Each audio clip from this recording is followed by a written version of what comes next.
Okay, now we're going live in a few seconds, Yes. I guess. Yes. Okay, great. Yeah.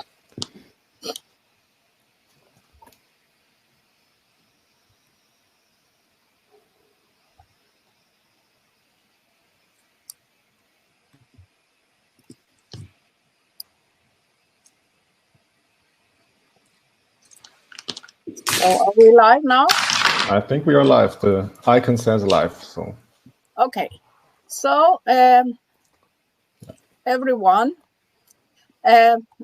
welcome to the second day of this digital BSSSC Annual Conference 2020. And my name is Ann-Irene Sæternes, and I am going to be your moderator today. And I will hopefully guide you through this session that we have until 12 o'clock today.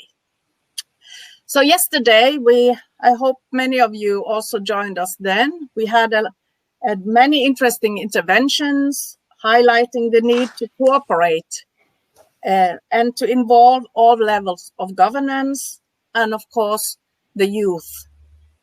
We had messages from Parliamentarian Conference, the governmental representatives from Lithuania and Russia, European Commission, and of course our BSSSC chair, and everyone contributing with their messages for us to move forward and to extend our cooperation in the Baltic Sea region to take us out of what is the crisis, ongoing, the economic crisis, the health crisis, but also, of course, the environmental challenges that need to be addressed for the future.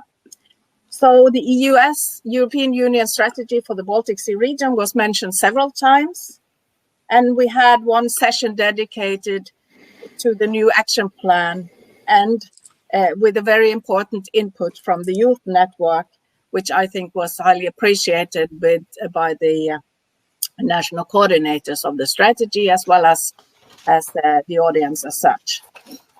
And in the afternoon, we had 4 thematic sessions, and I think there were several people also looking into those. And today we will have a look into the future and what kind of instruments will be available to conduct concrete cooperation from 2021. And what is the status of the preparations? So in the BSSSC, we promote the involvement of local and regional authorities and youth in all our work. And we are very, very clear that a bottom-up approach to regional development is very important and at the heart of our work. So therefore, we are very happy today to have as a first point on our agenda the new Territorial Agenda 2030, which is a good platform for cooperation in Europe. So I welcome to the stage now, or with me, Mr. Christian Lühr and Maria Topsidou, I don't know if I pronounced correct, from the think tank Spatial Foresight in Luxembourg. And you are tasked, as I understand now, by the German EU presidency to coordinate the work with the revision of the territorial agenda until the end of this year when it is supposed to be adopted. So I'll give the floor to you to tell us a bit more about this process and content of it. Please, the floor is yours. yes, thanks a lot, Ann-Irene, and good morning to everybody all around the Baltic Sea area, wherever you are located. Thanks to the organizers and hosts of this event, of this annual conference, and thanks a lot for giving us a chance to present our work on the territorial agenda. As Ann-Irene just said, it's like in the final stage, and we are very happy to present it once more to regional stakeholders, especially because implementation has to take place in the regions, in the municipalities, on the ground, for the territorial agenda to be a success. So as Ann-Irene mentioned, my colleague Maria Topsidou and I, Christian Lühr, we support, together with other colleagues, the German presidency in preparing this document because it will be adopted under the German Council presidency of the European Union. And yeah, we are involved in this process And that's why we are here and we're invited to present the territorial agenda. We will have mainly two blocks in the beginning. I will first give an overview of the priorities of the territorial agenda and the background, mainly following the structure of the document. And afterwards, Maria will look a bit more into the concrete links between the territorial agenda and its relevance for the Baltic Sea region. So I will start with the background of the document. I think most of you probably will know that there is a history of European spatial planning and European spatial development documents, for example, in the European Spatial Development Perspective from 1999, which is often referred to as the mother document of European spatial planning. But then we also have the two territorial agendas, mainly 2007 and 2011, because one example that's also of relevance for the Baltic Sea region is, of course, the EU enlargement process in the early 2000s, and then the document was updated later on in 2011. And now, to really go very briefly through it, 2018, the Directors General then decided, or those responsible for territorial cohesion, decided to update and renew the territorial agenda and wanted to put a stronger emphasis on the implementation. So this whole renewal process started in summer 2019 and will be finalized then later this year. And the message was quite clear from the Directors General. It was not about a completely new document to be developed from scratch, but it was more an update of the content and priorities of the document. It was about simplifying the language, because very often spatial planners and those involved in spatial development have a very specific jargon, which is not always understood or easy to be understood by others outside our community. And that's why one message was to make it more simple in terms of language. And then this process will go on until the December 2020, and then it will be adopted by the minister at an informal ministerial meeting in Leipzig. Whether this will take place virtually or physically, of course, is still an open question, but the initial plan was an adoption in Leipzig. If we now look into the renewal and the content itself, we can first look into the challenges and why we need to act, why Europe needs to act. We, in this case, is mainly the ministers, because they will sign the accompanying documents to the territorial agenda. So we basically have two main challenges described for the territorial agenda. On the one hand, and that's in the left column, that people and places drift apart and that we see increasing inequalities and imbalances all around Europe. You have some examples. I won't go through all of them in detail, but there are more detailed paragraphs in the document, which you can also find online, of course. And just to give you some examples, like in quality of life, but in general, also demographic development is, of course, a huge challenge. And we see very diverse developments all across Europe. But also, if you take issues like digitalization, especially now in times of Corona, of course, it's a big issue. For example, if some regions do not have high quality internet, then they maybe cannot take part in such an event like today. This would be another example, but also the independencies between places. So development is very interlinked between one place and another place. And this also leads to some places being rather front runners and others more being left behind. On the other hand, besides this imbalances and inequalities, of course, the overarching challenge of everything related to sustainable development and climate change and the increasing environmental pressures that we see all around. Some examples here would be the loss of biodiversity, but also the energy transition process with the exit phasing out from coal energy, for example, in some countries, and the Paris Agreement targets. All these things increase the pressure to be really active in this field. So that's more or less where we are in Europe in 2020. And from this, of course, we can derive some priorities, some territorial priorities for future development. And I will go briefly through them, not to the fullest extent possible, but I try to give some keywords that appear in under the different priorities. So if we take the first one on balanced Europe, it's subscribed with a better balanced territorial development, utilizing Europe's diversity. So here the link is basically between Europe's territorial diversity on the one hand and what it means for our development potential And the main message under this priority, or one main message, is that Europe should seek for more even distribution of this development potential, that it should not only be concentrated in agglomeration areas, but that we should have economic perspectives for all places. So it's about economic development on the one hand, but about more even economic development. Another important point under balanced Europe, no, sorry, maybe I was still under, balanced Europe, not functional regions, no, the other direction. Yeah, sorry. Yes, thanks. The second point here is on polycentricity, with a specific focus on small and medium-sized towns and their role, which is especially relevant for rural areas, for example. So to counteract this polarization and these inequalities. Another important topic here are specific geographies or regions with geographic specificities, they're often called, and that they have very specific potential and very specific constraints that also need to be addressed in spatial development policies.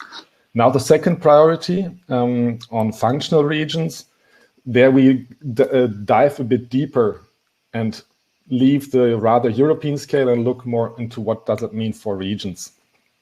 And here the focus is about cooperation beyond administrative boundaries within countries. So to leave behind the restrictions of these administrative delineations and to allow for better cooperation in urban areas or between urban areas and their surrounding areas, so that the development comes really to the benefit rather than at the expense of the surrounding areas. And another important point under functional regions is then also these unique local characteristics and the strong relationships between places. I mentioned before the interdependencies, so that's also addressed here, that it should be more broadly addressed. And Anne-Irene already mentioned like the youth event also that was relevant and will be relevant today again. Here, for example, we also have things like access to education opportunities, which is of course very relevant for young people, especially in those areas that face particular challenges when it comes to demographic development, for example. The third priority is then on the integration beyond borders. So it's about both territorial or terrestrial and maritime cooperation and spatial planning. That cooperation can support or can contribute to creating critical mass, promoting synergies, and address in general the very diverse potential and challenges for spatial development. And then another topic that's mentioned specifically under this priority is the existence of still very important existence of legal and administrative obstacles, which probably also many of you face when they try or when they cooperate beyond national borders. So from there, the conclusion is that there's a need to better coordinate national sector policies and to diminish the obstacles so to facilitate, let's say, territorial cooperation and cooperation in general beyond borders. So that's what we have under the overarching objective of a just Europe. So mainly addressing these inequalities and imbalances. And then the second overarching objective is a green Europe. And there again, we have three priorities that further specify this overarching objective. So the first one is on healthy environment, better ecological livelihoods, and climate neutral and resilient towns, cities, and regions. And again, 3 points that are relevant here. First, of course, the importance of ecosystems for all of us. We just need them to live. And from a spatial perspective, that there is a need for integrated management and, for example, linking different networks of ecosystems or creating networks of ecosystems by better linking them.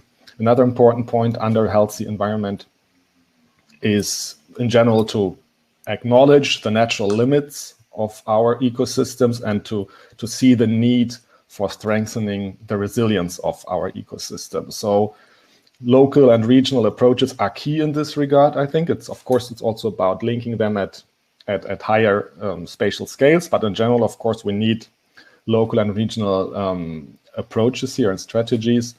And one point, again, referring maybe to issues that are relevant also for particularly young people.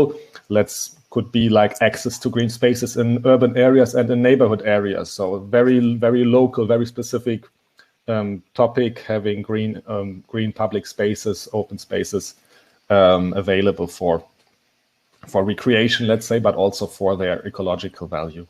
Another point that's also under the healthy environment is in general the natural and cultural heritage areas, and that it's of course important in these areas that we find a balance between, on the one hand, protecting them and making best use of them for the benefit of the people and for regional potential or regional development in these areas.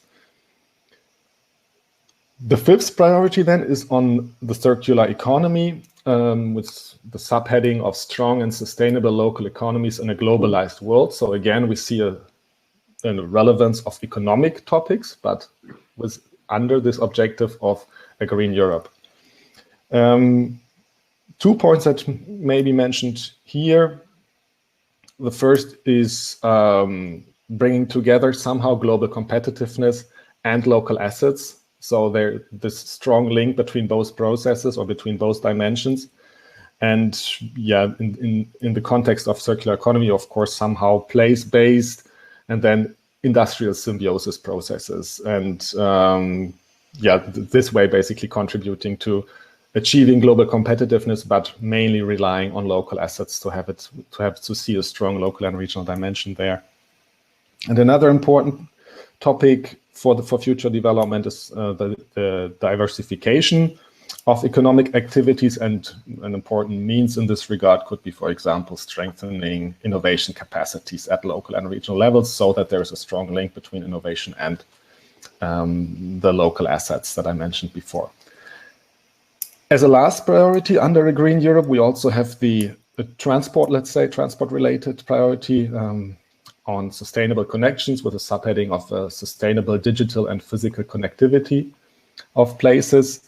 And here, just three keywords. The first one is on access in general. On the one hand, of course, in regards transport, so that it's smart, sustainable, safe. These are like keywords from the discourse that are relevant, I would say. But again, not only the physical connectivity, but also nowadays, and we see it in Corona times especially, the digital connectivity. So fair and affordable access to high speed and high quality internet is definitely key for future development. I think we all were aware of it in the past already, but nowadays even more, especially in 2020. The second point has a stronger dimension, a stronger focus on transport development, on linkages between, on the one hand, European or global trade flows. TEN-T network would be like an EU term, Trans-European networks in transport.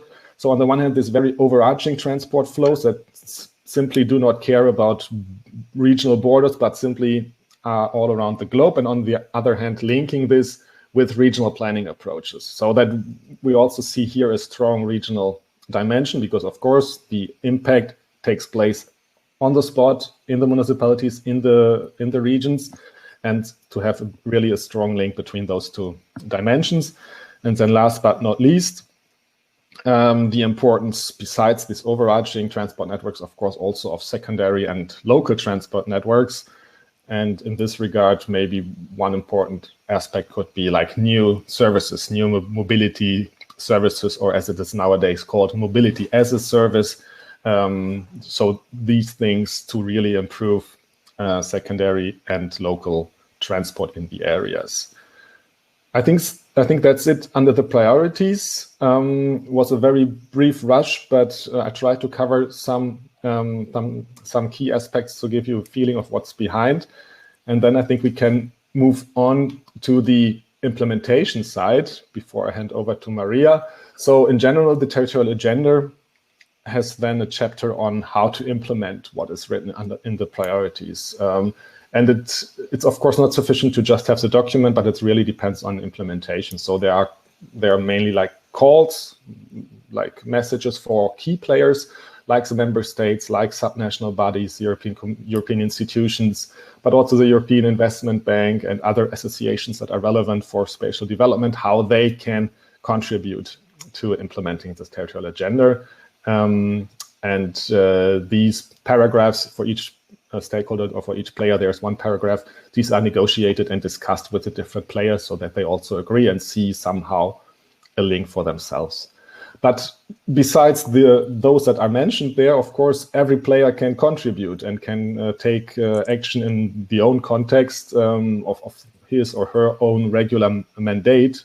As you have seen in the priorities, it's very broad, and probably many of you have some immediate linkages to their own work and their own activities, so everybody can implicitly at least contribute. And one element for explicit implementation are so-called pilot actions. They were invented to show, test, and develop practices that really actively contribute to the territorial agenda.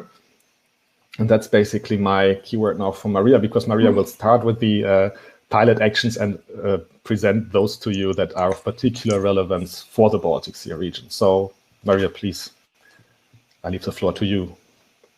Thank you, Christian. Good morning, everyone, and thank you all also from my side for your time and for the invitation to present our work on the territorial agenda today.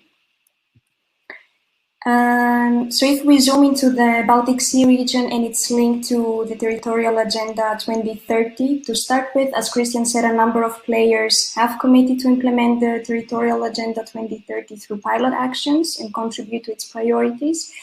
In the slide, you can see all the territorial actions of the territorial agenda. The first three that are highlighted in a different color are those that are led by countries in the Baltic Sea region. Very shortly, starting with the first pilot action of the list, A Future for Lagging Regions. This is a pilot action led by Germany. It contributes to the territorial agenda, priority balanced territorial development, and it fosters the implementation of spatial strategies, focusing on services of general interest and the quality of life, particularly in sparsely populated areas that have limited access to public services. The second pilot action in the list is understanding how sector policies shape spatial imbalances. This pilot action is led by Poland and is contributing to the territorial agenda priorities of balanced Europe and integration beyond borders. It focuses on developing a region-focused territorial impact assessment, and this is being done through capitalizing on existing methodologies and approaches on territorial impact assessments. And lastly, the pilot action, Small Places Matter for Territorial Development. This is led by Norway and contributes to the priority balanced Europe, but also functional regions. Here, the pilot action focuses on boosting the role of small places for the development of a wider territory. The other three pilot actions in the list, just for your information, are led by Luxembourg, Switzerland, and Portugal, respectively. And all these pilot actions that I have shortly described show one perspective of the links between the Territorial Agenda 2030 and the Baltic Sea region. They show actually the territorial agenda side, so to say, and how through its priorities it directly can involve places in the Baltic Sea region. But we can also see the other way around in how actually the Baltic Sea region is connected to the territorial agenda. And to begin with, we can look at the European Union strategy for the Baltic Sea region. This is the oldest of the macro-regional strategies. It's a cooperation framework, as you also know, that aims to contribute to the regional development of the region. In the figure, you can see a very brief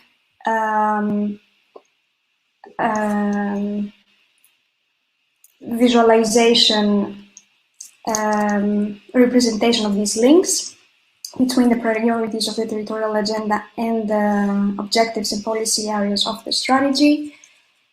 What we see is that all the policy areas of the strategy contribute to the overarching objective of the territorial agenda on a just Europe. This means that all three objectives, save the sea, connect the region, increase prosperity, all contribute through their policy areas and actions to a further integration beyond borders and to functional regions.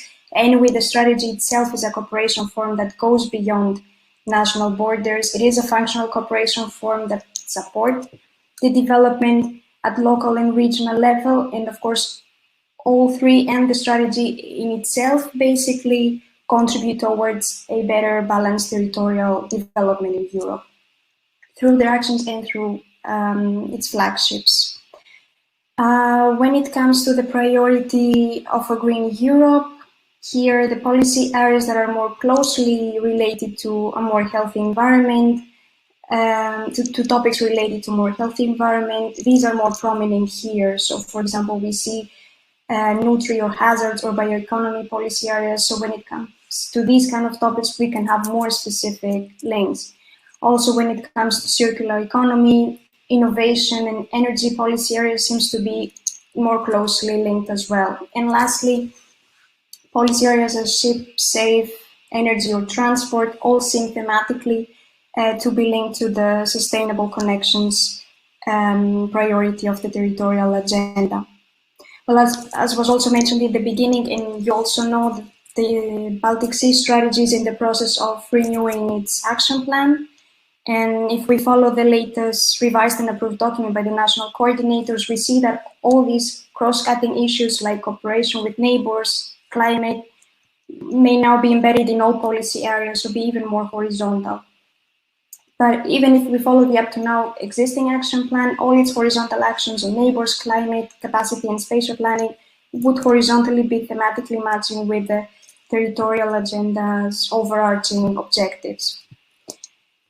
The strategy for the Baltic Sea region is not the only cooperation form, however. Moving to another one, namely the Interreg Transnational Baltic Sea Region Program. Looking at its specific objectives, we see that all specific objectives of the program are also thematically linked to the priorities of the balanced Europe and the integration beyond borders. These regard specific objectives that are part of all three priority axes on capacity for innovation, management of natural resources, and sustainable transport.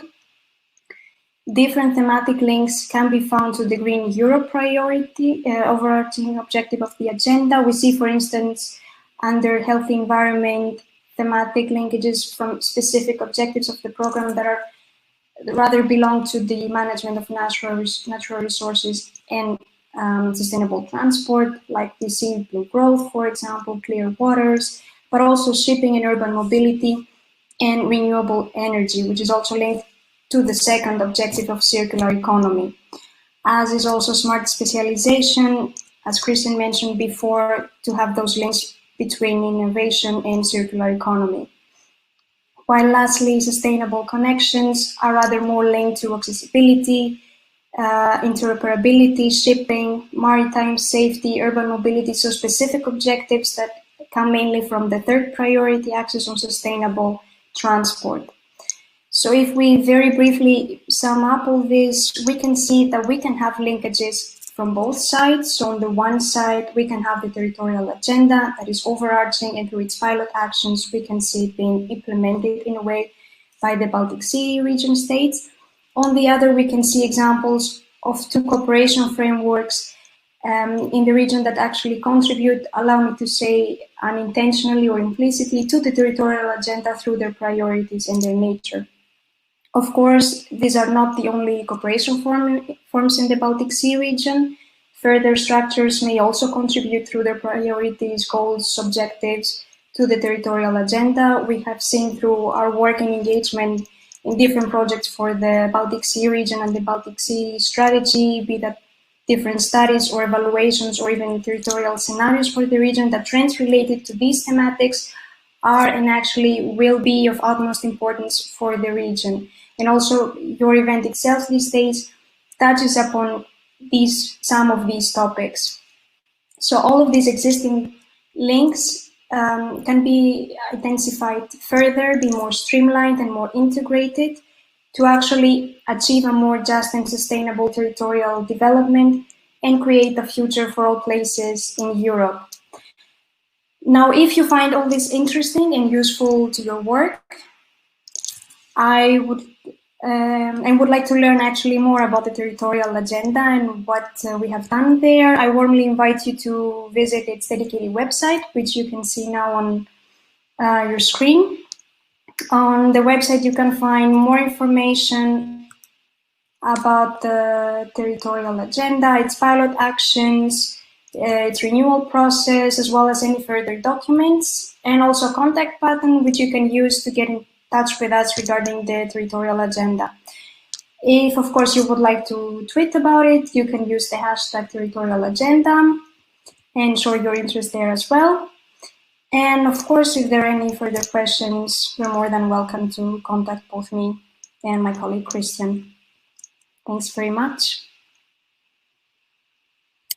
Thank you so much for this very interesting presentation. And as you also showed, it is very high also relevance for the work we do in the Baltic Sea region with the action plan of the EU strategy, and of course also for our real cooperation that we do, among others, in the Interreg Baltic Sea region program.